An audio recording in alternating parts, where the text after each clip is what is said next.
কুরবানি আল্লাহর কাছে কবুল হয়ে যাবে। কেমন কবুল হবে? হাদিসে কিতাবে রহমতের নবী বলেছেন, কুরবানির পশুর রক্ত মাটিতে পড়ার আগে আল্লাহর কাছে কবুল হয়ে যাবে। শুধু তাই নয়, কুরবানির পশুর শরীরে যতগুলো পশম আছে আমার আল্লাহ প্রত্যেক পশমে পশমে নেকি লিখে দিবেন। শুধু তাই নয়, কুরবানির পশুর শিং মানুষ খেতে পারে না, চামড়া মানুষ খেতে পারে না, সদকা করতে হয়। আল্লাহর হাবিব বলেন, কুরবানির পশুর শিংগুলো আর চামড়াগুলো কিয়ামতের দিন হাসরের পাশে উঠবে। আল্লাহকে ডেকে বলবে, আল্লাহ তোমার এই কুরবানি দাতা বান্দা আমি গরু থেকে, ছাগল থেকে, ভেড়া থেকে, উট থেকে তারা গোশত খেয়ে উপকার দিয়েছিল, কিন্তু শিং খেতে পারে নাই, চামড়া খেতে পারে নাই। আমরা হাসিল হয়ে গেলাম, তাদের তার পয়সা হালাল ছিল, সে যখন আমার গলায় চুরি করেছিল তখন আমি তোমার হুকুমের সামনে বলা এসেই আমি আনুগত্য করেছিলাম। এই শিং আর চামড়াগুলো আল্লাহর কাছে রাসূল বলেন সেই দিন সাক্ষী দেবে। তাদের সাক্ষীর বদৌলতে একজন কুরবানি দাতার প্রতি আমার আল্লাহ রাজি হয়ে যাবে। তাহলে এবার চিন্তা করে কুরবানি কি দিয়ে দিবে? সুদের পয়সায়, ঘুষের পয়সায়, হারাম উপার্জনে, প্রতারণার পয়সায়? না না। তাহলে কিয়ামতের দিনে শিং সেই দিন উঠবে, চামড়া উঠবে, আল্লাহর কাছে মামলা দায়ের করবে। তাদের হাজিরি আমরা ইব্রাহিম নবীর সেই হৃদয় আমাদের হৃদয়, আমরা ইব্রাহিম নবী, ইব্রাহিম হৃদয় আমাদেরকে ধারণ করতে হবে। তাহলে আমরা কুরবানি থেকে প্রকৃত ফায়দা অর্জন করতে পারবো, আল্লাহ সুবহানাহু ওয়া তাআলা রাজি খুশি অর্জন করতে পারবো।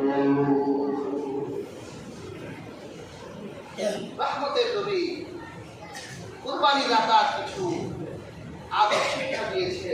আল্লাহ হাবিব বলেছে, যারা কুরবানি দিবে তারা জিলহজের প্রথম তারিখ যখন আসবে 1 থেকে 9 তারিখ পর্যন্ত, এই 9 দিন তারা মাথার চুল কাটবে না, হাতের নখ কাটবে না। কাটলে গুনাহ হবে না, বরং তারা যদি এটা না কাটে তাহলে যারা হজ করতে যায় ইহরাম যখন তারা ইহরামের কাপড় পরিধান করে ইহরামের নিয়ত করে তখন অনেক বৈধ কাজ আল্লাহ অবৈধ করে দেয়। ঠিক যারা কুরবানি দিবে তারা যদি মাথার চুল আর নখ না কাটে তাহলে আমার আল্লাহ সুবহানাহু ওয়া তাআলা তাদের ইহরামকারীর মতো সওয়াব দিয়েছে।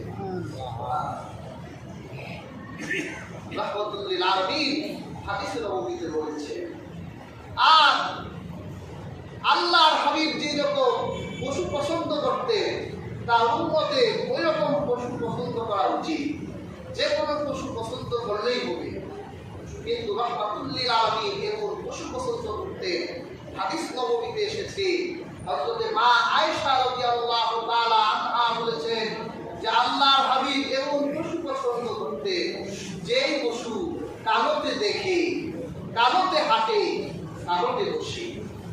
অর্থাৎ আল্লাহর হাবিব সাল্লাল্লাহু আলাইহি সাল্লাম তার পছন্দের পশুগুলোর ভিতরে একটা ছিল যে পশুর পেট, মানে সে কালোতে বসে, মানে তার পেট কালো, সে কালোতে হাঁটে, তার পা কালো, সে কালোতে দেখে, তার চোখ কালো। এইরকম পশু রাহমাতুল লিল আলামিন পছন্দ করতেন। কিন্তু এছাড়াও আপনার পছন্দ অনুযায়ী আপনি পছন্দ করতে পারবেন। বৈধতা ইবাহাত আছে, তবে কালোটা পছন্দ করার চেষ্টা করবেন, কারণ রাহমাতুল লিল আলামিন পছন্দ করেন।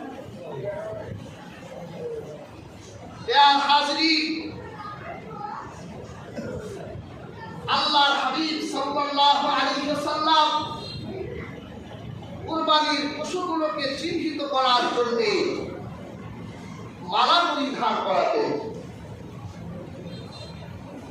অনেক হাদিসে এসেছে রাসূলুল্লাহ জুতার মালা পশুদের গলায় পরিধান করাতেন।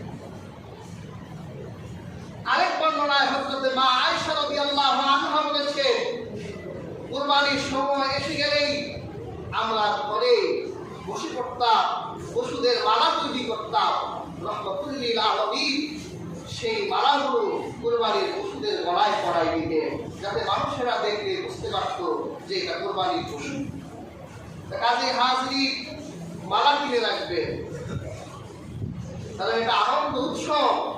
আপনি আনন্দ উৎসবের মতোই করবেন। আপনি কুরবানির পশুগুলো আগে ক্রয় করলে ওটার গলায় মালা পরিয়ে দিবেন, কারণ রহমতুল লিল আলামিন মালা পরিয়ে দিবেন। আরেক বর্ণনা এসেছে রাসূলুল্লাহ কুরবানির পশুকে ইশআর করতেন, তবে হানাফিদের মতে ইশআর করাকে মাকরুহে তাহরিমা করেছে, যে এখন আর ইশআর করা যাবে না, অর্থাৎ রাসূলুল্লাহ কুরবানির পশুগুলোর গলার একটা অংশ একটু ফেলে দিতে, যাতে মানুষেরা দেখলে বুঝতো যে এটা কুরবানির পশু।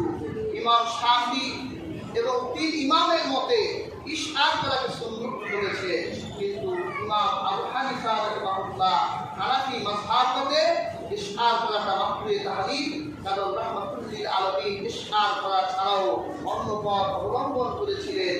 সেই জন্য ইমাম আযম আবু হানিফা রাহিমাহুল্লাহ ইশআরকে মাকরুহ বলেছেন, কারণ এটা একটা পশু কষ্ট পায়।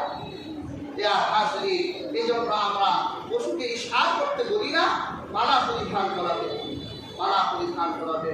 রহমতুল লিল আলামিন কুরবানির দিন সকালবেলা পশুটিকে গোসল করাবেন। পশুর উপস্থিতিতে রাসূলুল্লাহ সাল্লাল্লাহু আলাইহি ওয়াসাল্লাম তিনি তরবারি ধারাতে নিষেধ করেছেন, ছুরি ধারাতে নিষেধ করেছেন, এটা আগে ধারিয়ে রাখতে হবে।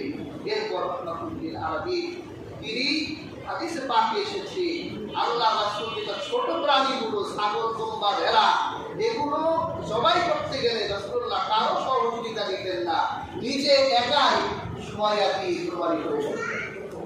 আর আমরা তো একটা মুমিও একা জবাই করতে পারি না, ভয় পাই। আর রহমতুল লিল আলামিন এবং তার থেকে মানুষ ছিলেন। হযরত মা আয়েশা বলে, আল্লাহ রাসূল কুরবানির সালাত আদায় করে তিনি আমাকে বললেন, আয়েশা ছুরি ধারিয়ে দাও। মা আয়েশা রাদিয়াল্লাহু তাআলা ছুরি ধারাই দিলেন। হাজির আল্লাহ রাসূল মহিলাদের কাছ থেকেও তিনি কাজ নিয়েছেন, মহিলাদেরকেও অনেকে বলে মহিলারা ধরাতে পারবে কিনা, মা আয়েশা নিজে ছুরি ধারিয়ে দিয়েছেন। এরপর রাসূলুল্লাহ কুরবানির পশুটিকে তিনি কুরবানি দেওয়ার স্থানে নিয়ে গেলেন। আল্লাহর হাবিব তার পাগুলোকে ধরে শোয়াই দিয়ে একাই রাসূলুল্লাহ কুরবানি করে দিলেন। তবে আমরা বলি যে নিজের কুরবানি নিজে দেওয়ার চেষ্টা করবেন, নিজে দেওয়া ভালো, কারণ রহমতুল লিল আলামিন নিজে দিবেন, তারপর অন্য কারো সহযোগিতা নেওয়াও বৈধ আছে। আমরা কুরবানির স্বভাবত আমরা প্রত্যেকে এই কুরবানি থেকে শিক্ষা গ্রহণ করব। শুধু পশু কেটে ভোজন করাই এই কুরবানির উদ্দেশ্য নয়, বরং এই পশুগুলোকে জবাই করার মধ্য দিয়ে আপনার উপার্জনের হালালিয়াত আল্লাহর কাছে কবুল হবে, আপনার পরিশ্রম আল্লাহর কাছে কবুল হবে। আর ইসলামের ফুকাহায়ে কেরাম বলেছে, যারা সাধক আলেম তারা বলেছেন প্রত্যেকটা মানুষের, যারা দর্শনিক আলেম, ফিলোসফার আলেম, ইমাম গাজ্জালী রাহমাতুল্লাহ বলেছেন প্রত্যেকটা মানুষের হৃদয়ে পশুর বসবাস আছে। এই পশুগুলোকে কুরবানির পশুগুলো জবাই করার মধ্য দিয়ে হৃদয়ের পশুগুলোকে এই বাস্তবিকতাকেও জবাই করে একজন পরিপূর্ণ মানুষ হিসেবে যাতে আল্লাহর সামনে দাঁড়াতে পারি, এই শিক্ষাই কুরবানি আমাদেরকে দিয়ে যায়। আল্লাহ